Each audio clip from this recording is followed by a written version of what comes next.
Nesse mês de novembro nós queremos trabalhar um tema específico e tem a ver com andar no Espírito. Tem a ver com a questão do reino de Deus.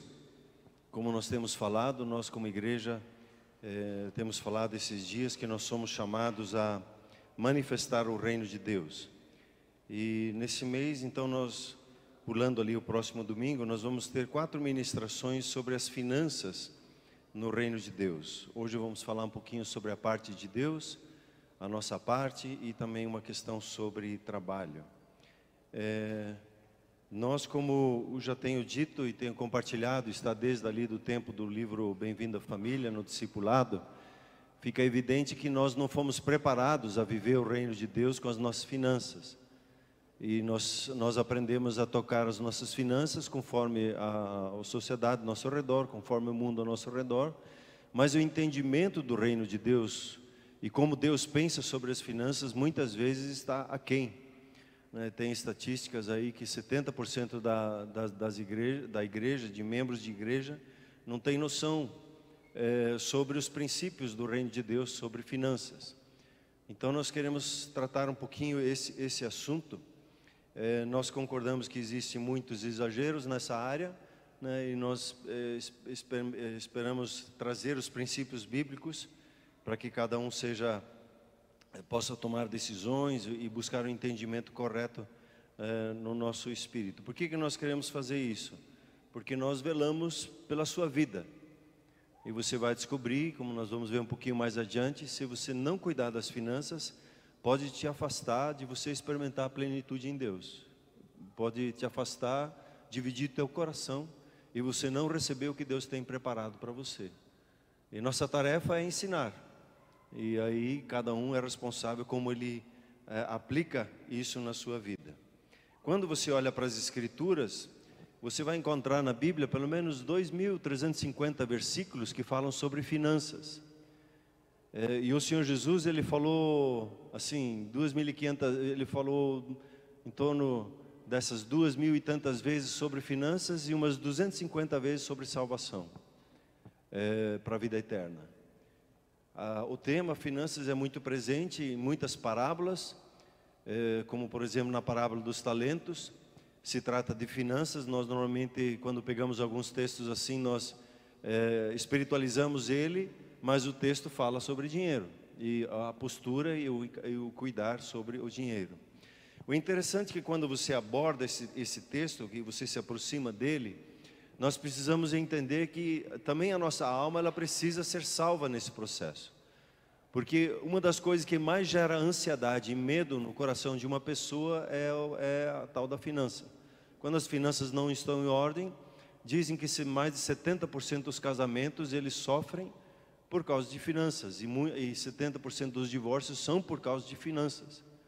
Então é muito alto a média, e se nós olharmos para a nossa nação, mais de 60% está em dívida. De cada 10, 6 estão endividados. E isso é muito alto. Se olhar para a igreja, quem está em dívida, ele está escravizado debaixo de uma entidade maligna. E nós queremos a sua libertação, que você ande 100% debaixo do mover do Espírito, amém, queridos? Então, como é o coração do Pai sobre finanças? O salmista, ele expressa num dos salmos e diz assim: glorificado seja o Senhor, o qual tem prazer na prosperidade dos seus filhos. E se eu te perguntasse, você quer que o teu filho tenha uma vida miserável, que ele passe fome, que ele tenha limitação? Se pegar aquele texto que diz lá, nós que somos maus sabemos dar coisas boas aos nossos filhos, quanto mais o nosso Pai que é bom, sabe dar coisas boas aos seus. E Ele tem prazer na sua prosperidade, no seu bem-estar em todos os âmbitos, né?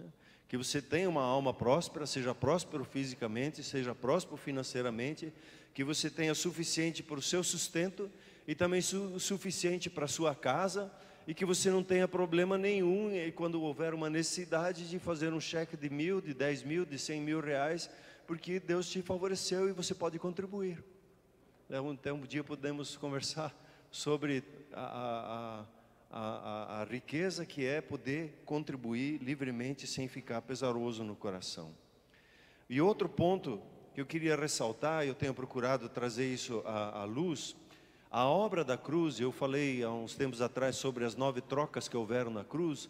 Um assunto especificamente foi as finanças, onde ele diz assim em Coríntios: pois conheceis a graça do nosso Senhor Jesus Cristo, que sendo rico, se fez pobre por amor de vós, para que pela sua pobreza vos tornasseis ricos. E riqueza é muito mais do que só ter dinheiro, só ter bens. Mas financeiramente, o seu Pai Celeste quer que você vá bem. Amém ou não? E Ele providenciou isso na obra da cruz. Tanto que quando o Senhor Jesus, nós lemos lá em Efésios, nós citamos Ele muitas vezes, diz lá: bendito seja o Deus e Pai de nosso Senhor Jesus Cristo, que nos tem abençoado com toda sorte de bênçãos espirituais nas regiões celestiais em Cristo. Quando se fala ali sobre os dízimos em Malaquias, ele fala sobre as janelas do céu sendo abertas e uma bênção tal seja derramada sobre nós. E aqui tem um primeiro ponto que eu gostaria que nós virássemos uma chave. Normalmente nós pensamos que bênção é: eu recebi um carro novo, isso é uma bênção. Eu recebi uma bênção, eu fui promovido. Eu recebi uma bênção e pude casar. Eu recebi uma bênção. E nós normalmente falamos de bênção em coisas, em relacionamentos, e isso não é bênção. Isso é fruto da bênção. A bênção nos olhos de Deus é declarar sobre a sua vida como um filho, uma filha amada de Deus. Isso é bênção. Não há nada sobre a face da terra que possa te abençoar, porque todo dom perfeito vem do alto. Nós somos abençoados quando nós experimentamos Deus falando conosco. E quando Ele diz uma bênção tal, Ele começa a ministrar o seu coração da presença do Espírito Santo. Ele começa a ministrar o seu coração e te tira a vergonha e te dá uma dupla honra. Ele te tira a condenação e te dá a justiça. Ele tira o pecado, Ele dá o perdão. Essas são bênçãos que Ele estabeleceu sobre a sua vida. E essas bênçãos manifestas na sua vida, como a sabedoria que Ele deposita na sua vida, vai produzir alguns frutos. E aí são coisas, relacionamentos que nós encontramos sobre a face da terra. Mas quando nós declaramos que nós somos abençoados, a nossa declaração é de bênção e do favor de Deus na nossa vida, está em valores espirituais que nos são revelados. Amém? Anote isso, pense um pouquinho sobre isso. Ter uma casa, a casa não é a sua bênção. A casa cheia da presença de Deus é a sua bênção. E aí a casa física é o seu fruto desse processo.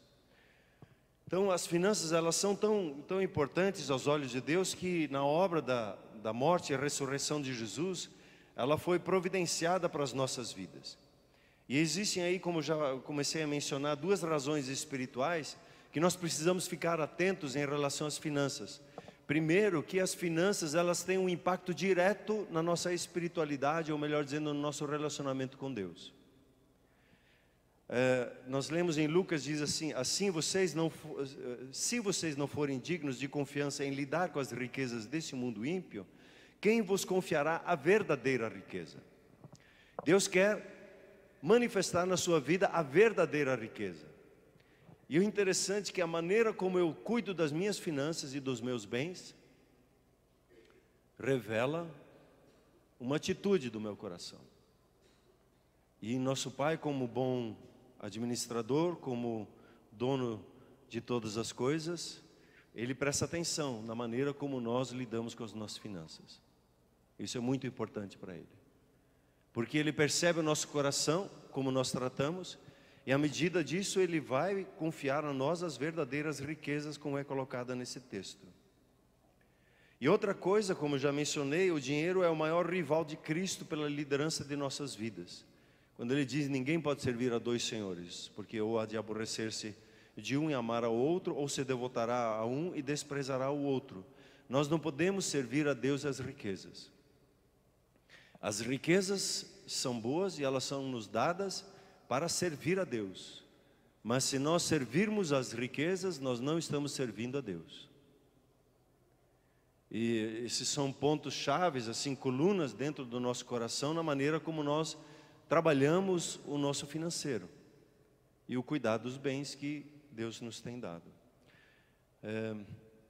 Então nós precisamos permitir que a obra da cruz se manifeste sobre os nossos bens e as nossas finanças. Aí eu tenho uma pequena pergunta: você está disposto a se posicionar assim? A permitir que o Espírito Santo sonde a sua alma, a sua maneira de pensar e sentir, para que você perceba a importância que tem as finanças e de ter elas bem sob os seus cuidados. Aí quando nós olhamos para o princípio da criação, aqueles que andam na comunhão com Deus, eles entendem esse princípio. Quem ainda não tem a Jesus como Senhor na sua vida tem dificuldade de entender, inclusive aceitar, como diz a palavra de Deus, esses princípios da criação. Primeiro ponto: Deus é dono de tudo e de todos. Todos os seres humanos foram comprados no sangue do Cordeiro. Todos. E tudo sobre a face da terra, tudo que existe, pertence a Ele. E eu posso dizer assim, talvez você possa repetir comigo: tudo que eu tenho e sou é dele. Aí entra um pequeno conflito quando nós encaramos o que nós temos como nosso e não como dele. E essa chave está virando nessa noite, então permita o Espírito Santo ministrar o seu coração. Deus, ele é muito explícito quando ele diz assim: minha prata, meu é o ouro, diz o Senhor dos Exércitos. Está dizendo: todo o dinheiro é meu.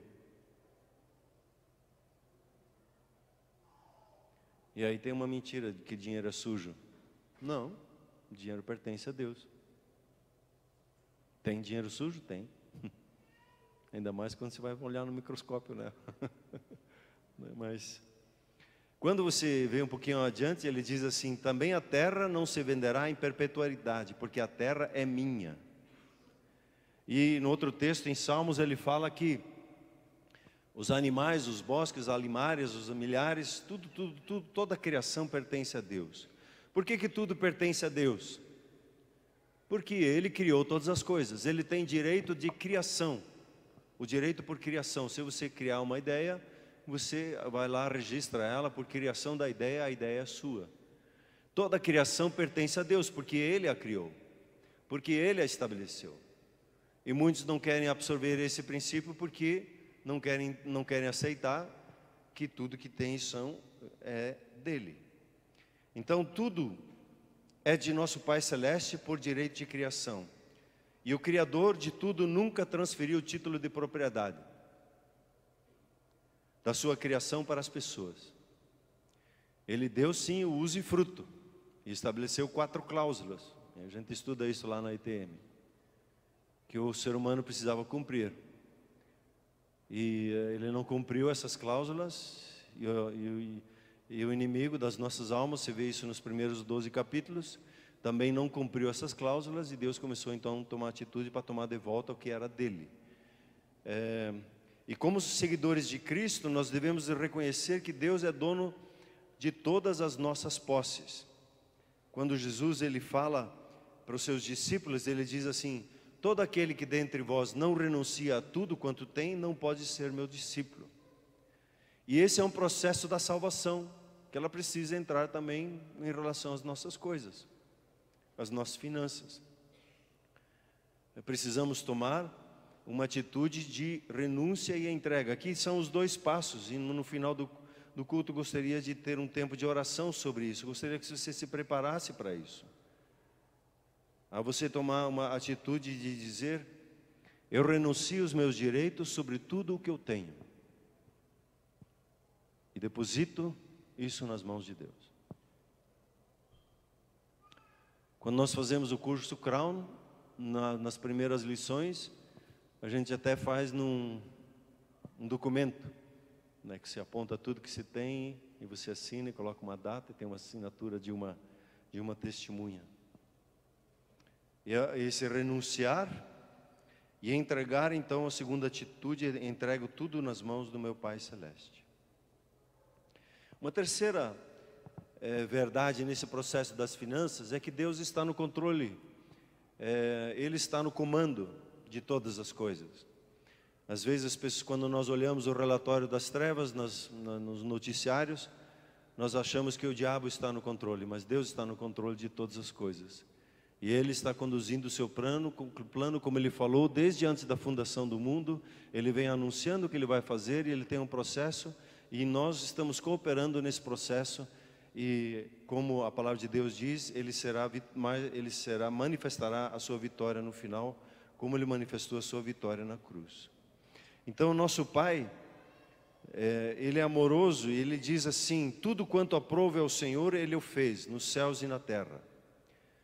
Você conhece o texto de Isaías: agindo Deus, quem o impedirá? E Daniel, ele chega a um ponto e diz assim: não há quem lhe possa deter a mão, nem dizer para Deus: o que você está fazendo? Porque Deus é Deus, e não nós.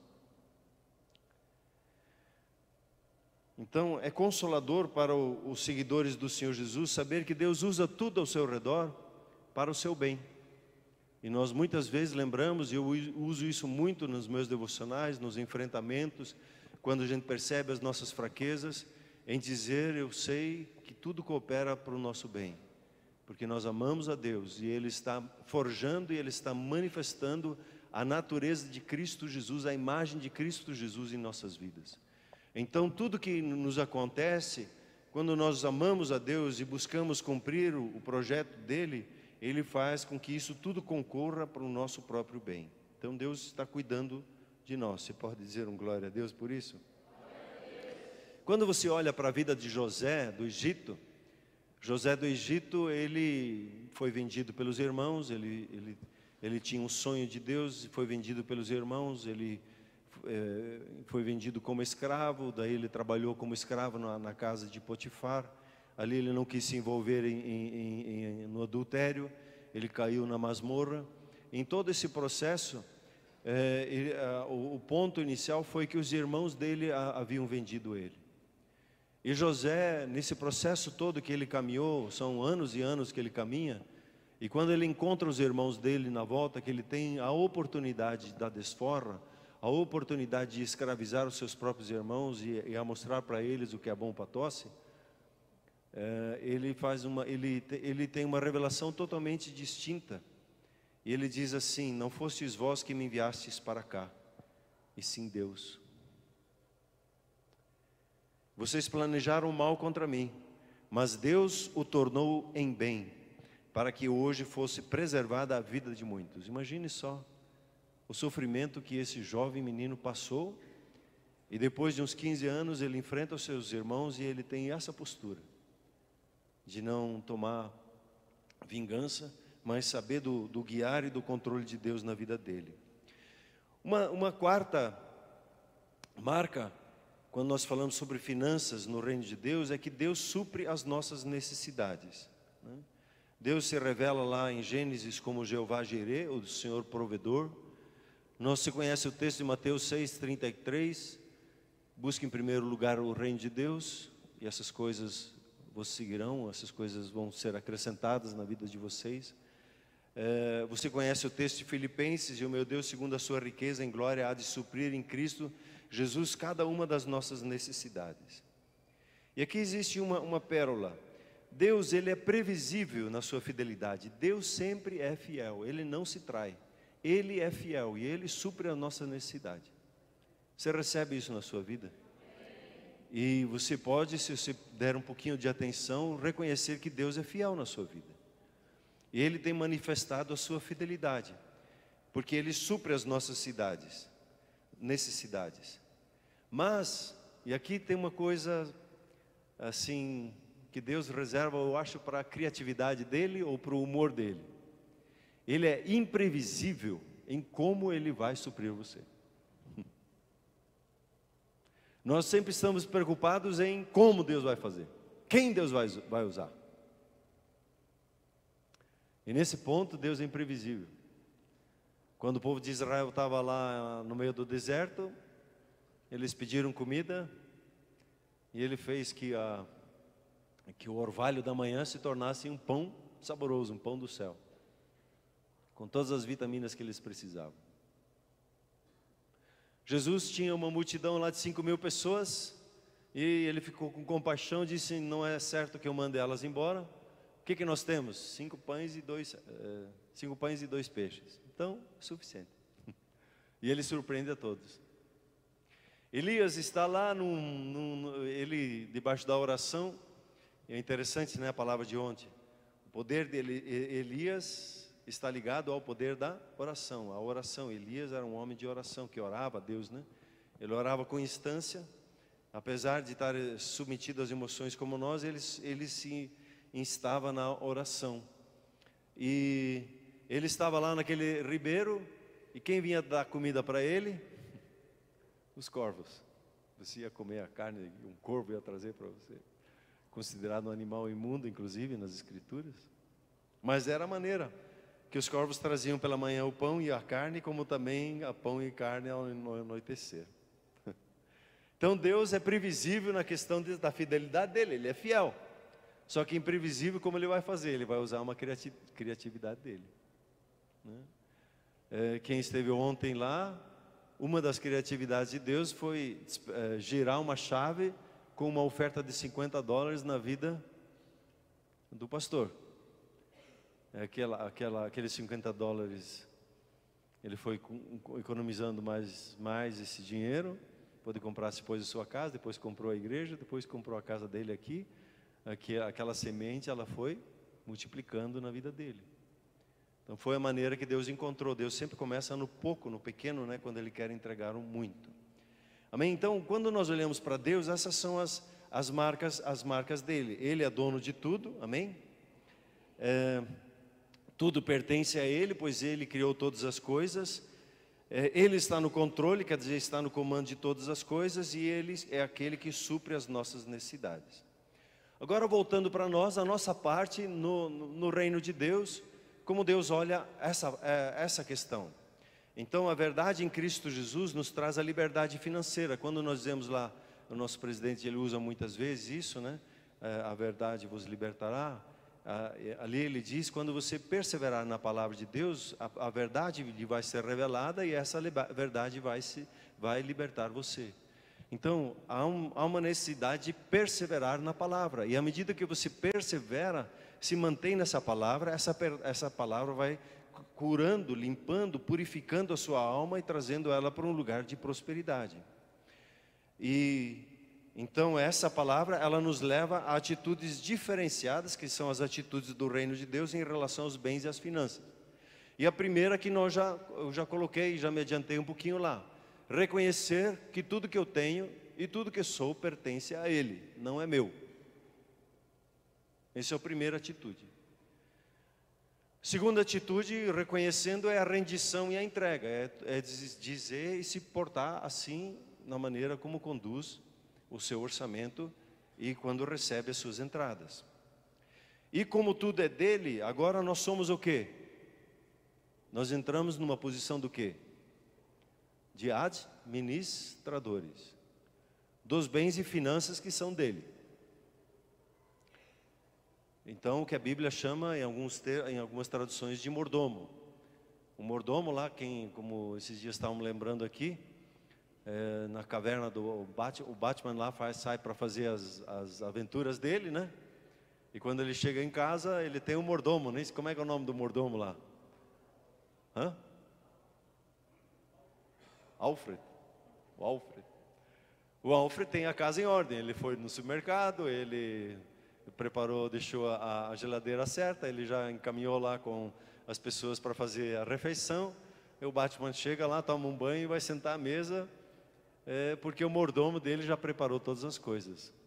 Ele é como que poderia ser uma figura do que nós somos no reino de Deus. Nós somos administradores das coisas que nós temos e das coisas que nos são confiadas.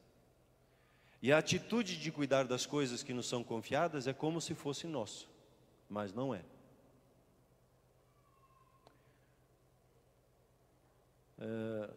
Eu trabalhei em empresa que cedia o carro para os empregados. E tinha alguns empregados que usavam os carros da empresa e detonavam os carros, já que não é meu. E eles deveriam de administrar aquele bem, cuidar bem dele. E às vezes, se você vai comprar o carro e pergunta: esse carro é da empresa? Aí você provavelmente vai procurar um outro, porque você sabe que aquele carro foi batido muito, judiado muito. Essa é a atitude oposta da nossa atitude com que Deus nos confia. Com o sofá da nossa casa, com a pintura da casa, com o cuidado, a limpeza do carro, com a limpeza, cuidar das roupas, cuidar das nossas finanças, da nossa conta bancária, dos juros que pagamos ou não pagamos, se o Senhor liberou ou não liberou para pagar juros ou não, como é que Ele quer que o nosso dinheiro seja trabalhado. Essa atitude de administrador. E como administrador é pedido uma coisa desse administrador, e nós sabemos todos, o que é pedido desse administrador, pedido de nós? A fidelidade. Assim como Deus é fiel para conosco, a atitude, ao nos confiar as suas riquezas, Ele espera da nossa parte que nós sejamos encontrados fiéis. Então a Bíblia diz lá em 1 Coríntios, né? Ora, além disso, o que se requer dos despenseiros, administradores, é que cada um deles seja encontrado fiel. E aqui existe um ponto que nós, na conversa que nós tivemos com os pastores num congresso, até nos abençoaram ali no Castelinho do Batel. Eu estava a liderança, os pastores da cidade de Curitiba, e nos passaram alguns desses valores ali. Nós normalmente como igreja falamos de ser encontrado fiel nos 10%, no dízimo e nas ofertas. E os outros 90%? Normalmente as pessoas administram esses 90% segundo os princípios que ocorrem ao redor. Mas esses outros 90% também pertencem a Deus. Os 10, por que nós damos o dízimo? Porque os 10 representam o todo, na consciência de que tudo pertence a Deus. E quando eu retenho o dízimo e não entrego, o que a minha atitude é? Eu tomo para mim, e eu que administro as coisas. E aí a parceria em Deus, ela não está presente no meu viver, nas minhas finanças. Eu preciso encontrar um ponto de salvação. Então Ele quer que a gente seja fiel não só nos 10, mas também nos 90, e viva os princípios do reino de Deus, como Ele quer que nós apliquemos os 90%. E uma coisa com a fidelidade, e assim todas as outras coisas, a fidelidade, ela se aprende nas pequenas coisas. Nas pequenas coisas. Não, você conhece o texto lá: quem é fiel no pouco também é no muito, e quem é injusto no pouco também é injusto no muito. As pequenas coisas, e Deus, Ele é assim na sabedoria dEle. Ele quer nos abençoar de uma forma extraordinária, mas Ele começa com uma semente, Ele começa com uma palavra que Ele nos dá. E Ele espera a nossa reação. E a partir dessa semente Ele vai trabalhando o nosso coração e vai multiplicando. O pastor ontem estava compartilhando dos $50, ele foi fiel naquele pouco, foi orando a Deus e Deus foi ensinando ele no processo. Então, o fiel no pouco faz muita diferença na maneira como nós cuidamos da nossa casa, na maneira como nós conversamos uns com os outros, na maneira como nós cuidamos da casa de Deus, não jogando lixo por aí, ou da casa de Deus, que é a criação como um todo. O nosso cuidado com as pequenas coisas faz diferença, porque reflete nas coisas grandes. Quem não cuida do pequeno não vai cuidar do grande.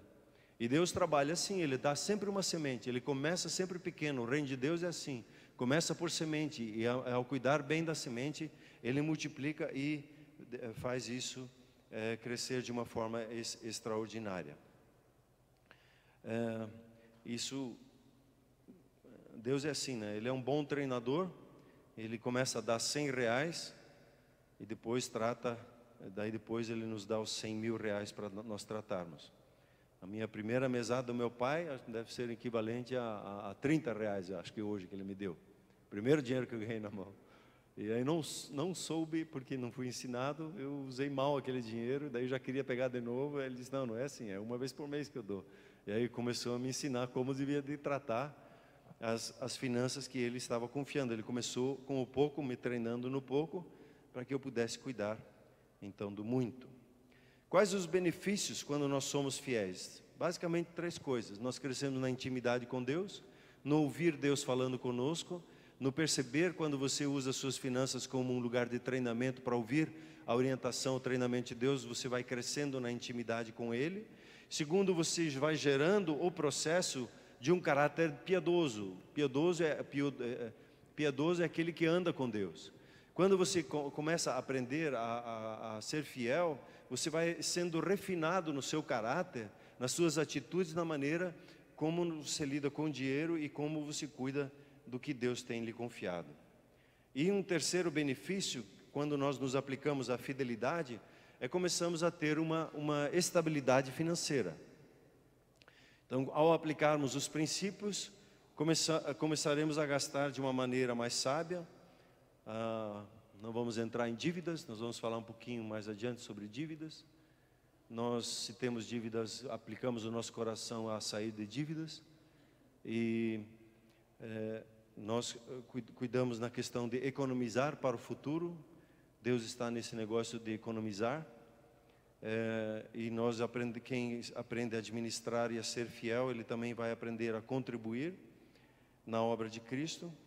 E assim nós iremos nos desenvolver. Uma das lições que não é colocada aqui, mas eu queria colocar ainda, que o dinheiro no reino de Deus, ele é uma semente. E o dinheiro, ele funciona como uma chave que vira coisas espirituais. Então, quando nós entendemos que o dinheiro que nós temos na mão, ele é uma semente, e Deus vai nos pedir uma oferta por alguma coisa, é porque Ele está querendo virar uma semente.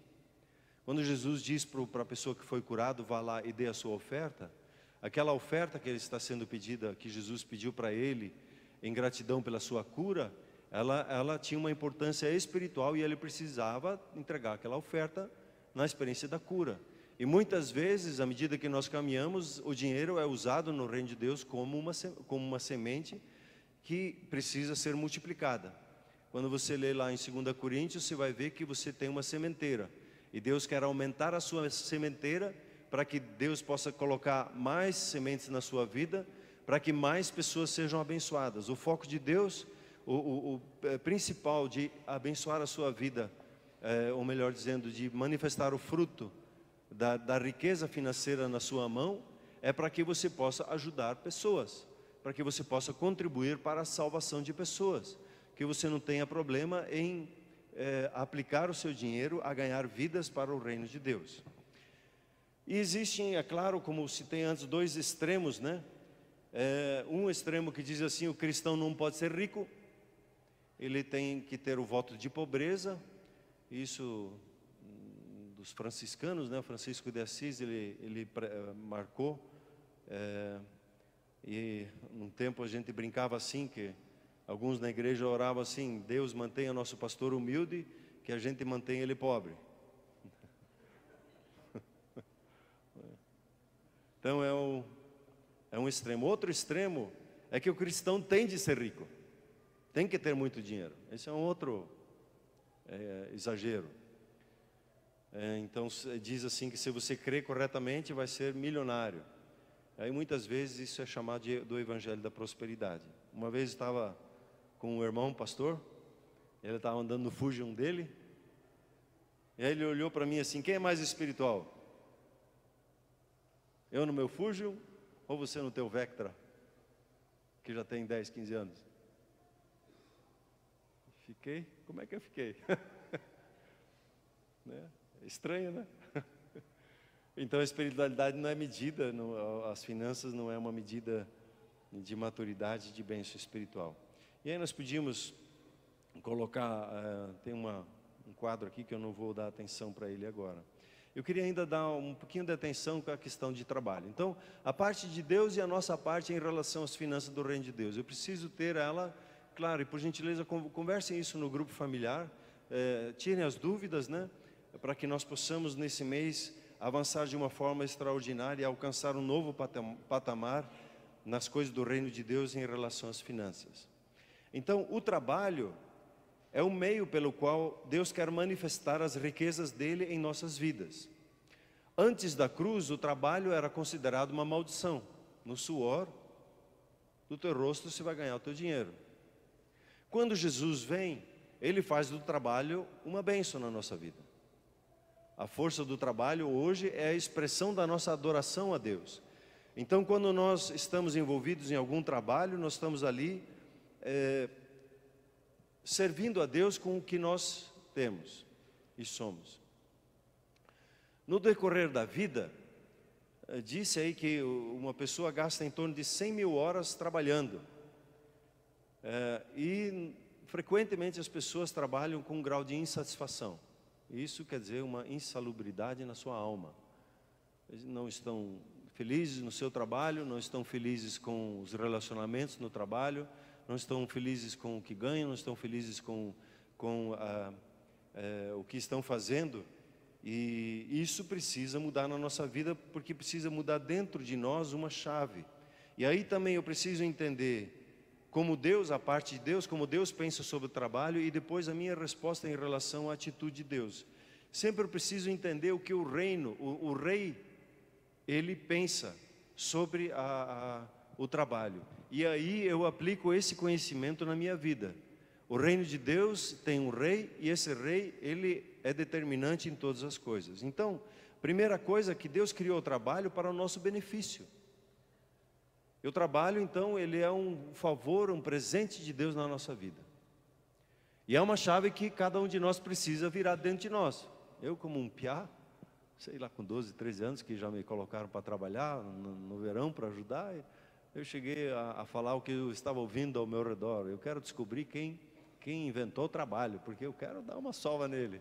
E depois me dei mal, né, que eu soube quem inventou o trabalho.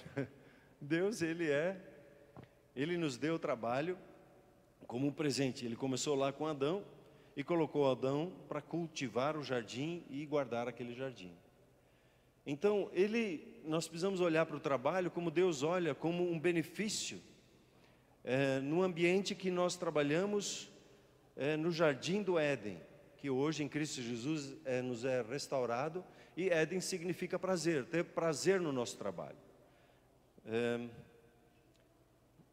Segunda coisa, o trabalho sobre a perspectiva de Deus, ele é necessário para as nossas vidas. Deus diz assim: 6 dias você trabalha e 1 você descansa.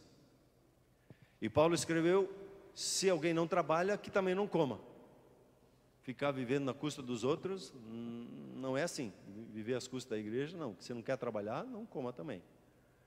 Então, o trabalho, na perspectiva de Deus, ele, como popularmente se diz, enobrece o ser humano. E aí entra esse terceiro ponto. O trabalho, ele desenvolve o caráter. Eu achei bastante interessante esse ponto. E um dos principais propósitos do trabalho é desenvolver o nosso caráter. Enquanto o carpinteiro está construindo uma casa, a casa está construindo ele, porque ele está enfrentando dificuldades, ele está aprendendo a superar. Então, o que nós fazemos e como nós trabalhamos reflete no nosso caráter, na construção das nossas vidas. Nós falamos hoje em dia, sim, que nós vivemos numa sociedade que não sabe aguentar pressão. E por isso que tem um processo muito forte na área de suicídio. Nós temos dificuldade em ser contrariado, já nos magoamos. Temos dificuldade quando alguém fala diretamente a nós, principalmente nós brasileiros. Os estrangeiros, quando estabelecem uma empresa aqui, eles falam diretamente e os estrangeiros tudo bem, mas o brasileiro se magoa muito fácil, ele toma pessoal as questões. E quando a gente começa a aprender essas coisas, o nosso caráter ele vai sendo trabalhado e a gente vai amadurecendo na nossa vida. O trabalho faz isso. Ele vai trabalhando o meu caráter, ensinando perseverança, ensinando a prestar contas. Ele me ensina a a ter a disciplina de horários, disciplinas de fazer as coisas. Ele me ensina a ter a acabativa, né? Começar e terminar bem as coisas. Ele me ensina a excelência, a fazer bem feito o que eu estou fazendo. Ele vai marcando o caráter de Cristo Jesus na minha vida.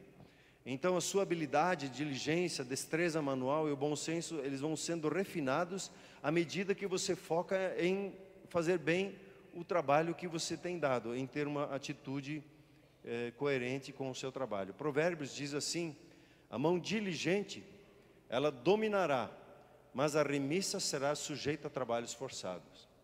Quem é diligente, quem é trabalhador, ele domina o seu trabalho, ele domina a sua situação. E quem é preguiçoso em estudar, quem chega tarde, ele fica para trás no processo. Mas quem é disciplinado, diligente, ele vai crescendo na empresa, e você sabe que isso é assim. Quando você tem alguém na empresa que faz bem o seu trabalho, ele avança. E um quarto ponto é a nossa atitude em relação ao trabalho. A pergunta aqui é: para quem que nós trabalhamos? Para quem você trabalha? Para quem eu trabalho? A palavra de Deus diz lá em Colossenses, por exemplo, 5, 21 e 25, ele fala 2 vezes isso em Colossenses: tudo o que fizerdes, fazei-o de todo o coração, como para o Senhor, não para os homens. E aí ele diz: a Cristo o Senhor é que estáis servindo. Você está ali na sua empresa, na sua bancada, você está servindo Jesus ali.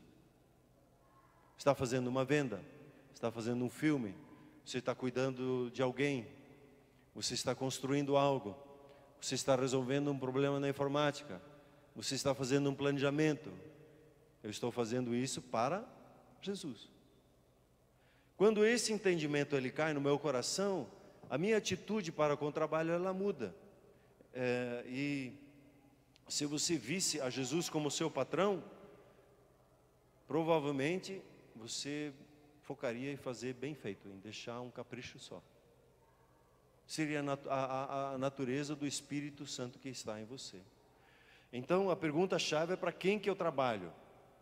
Para quem que eu estou fazendo o que eu estou fazendo? A parte de Deus então para o trabalho, Ele é aquele que nos dá habilidades profissionais.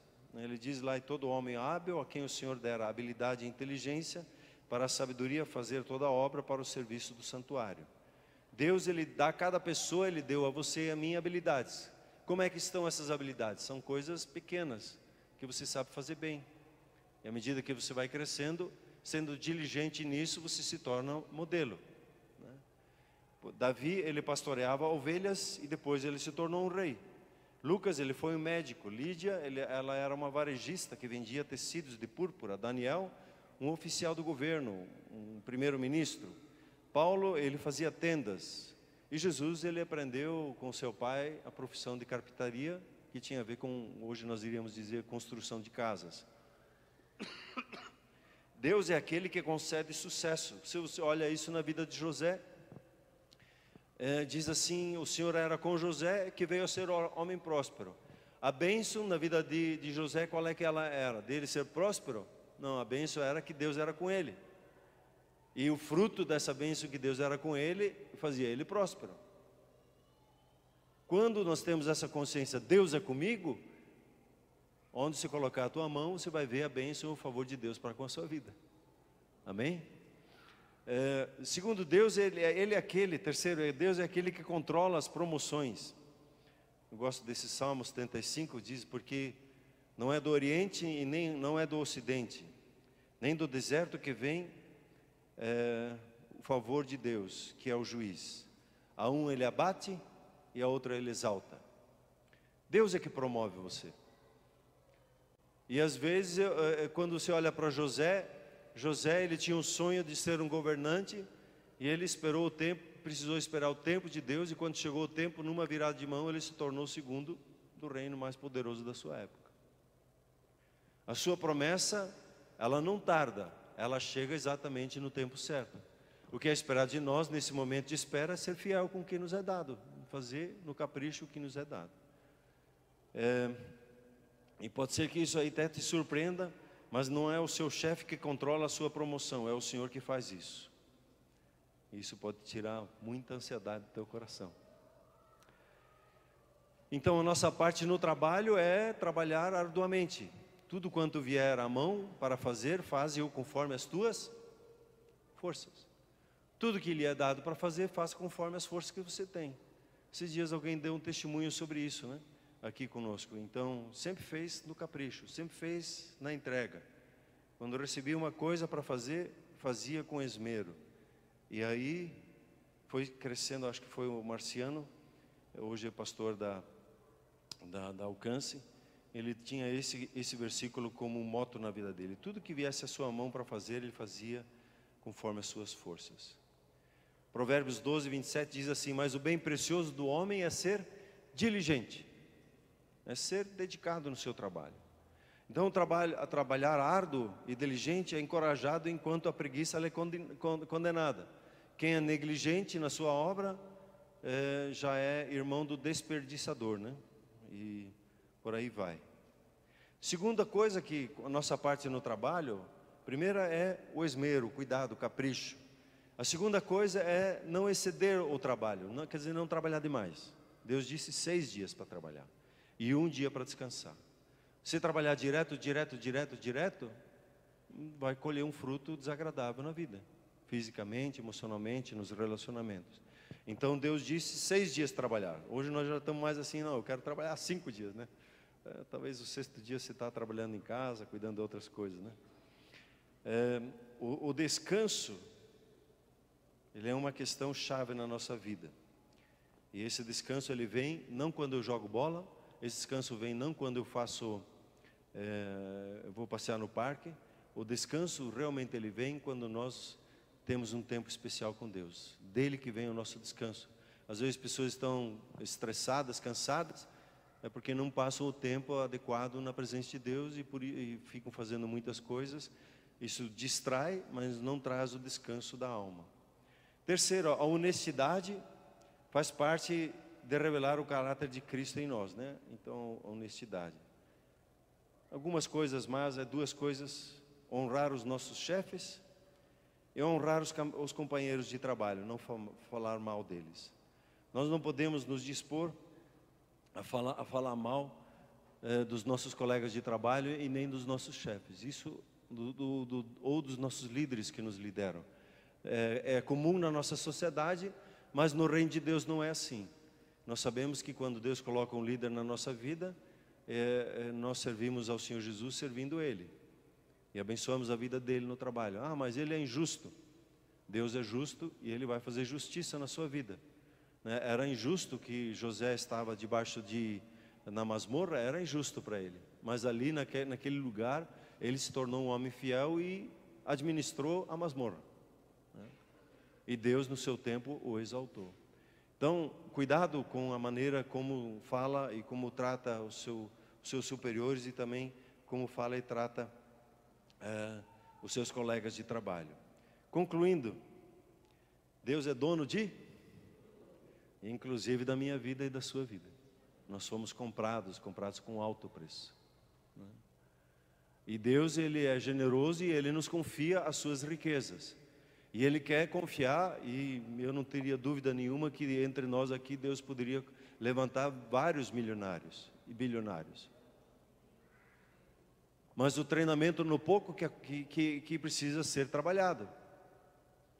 E nós aprender os princípios que governam o reino de Deus. A salvação de Cristo Jesus, a obra da cruz, ela precisa alcançar as nossas finanças. Ela precisa alcançar a nossa alma, para que a nossa alma seja salva e venha, e as finanças não dominem mais ela, mas a partir do Espírito você governa o dinheiro, você serve a Deus com o dinheiro e não serve mais ao dinheiro. E Ele nos tem dado trabalho para suprir as nossas necessidades e é para desenvolver o nosso caráter. E assim, a nossa atitude em relação ao caráter, ao trabalho, é que vai moldar para o bem ou para o mal o nosso caráter. Se eu tenho uma atitude de reconhecer a Jesus como o Senhor do meu trabalho e que é Ele que eu estou servindo, o meu trabalho vai ser muito diferente. Amém, queridos? Você recebe essa palavra? Vamos nos colocar em pé, por gentileza.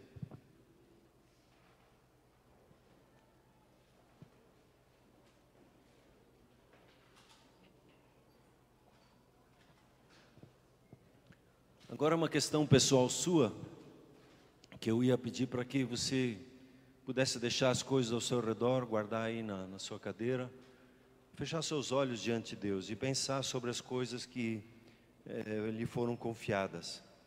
Seja casa, seja carro, seja dinheiro, seja investimentos, tudo que você tem. E a pensar um pouquinho sobre isso e reconhecer que é o favor de Deus que tem feito você capaz de construir o que você tem construído.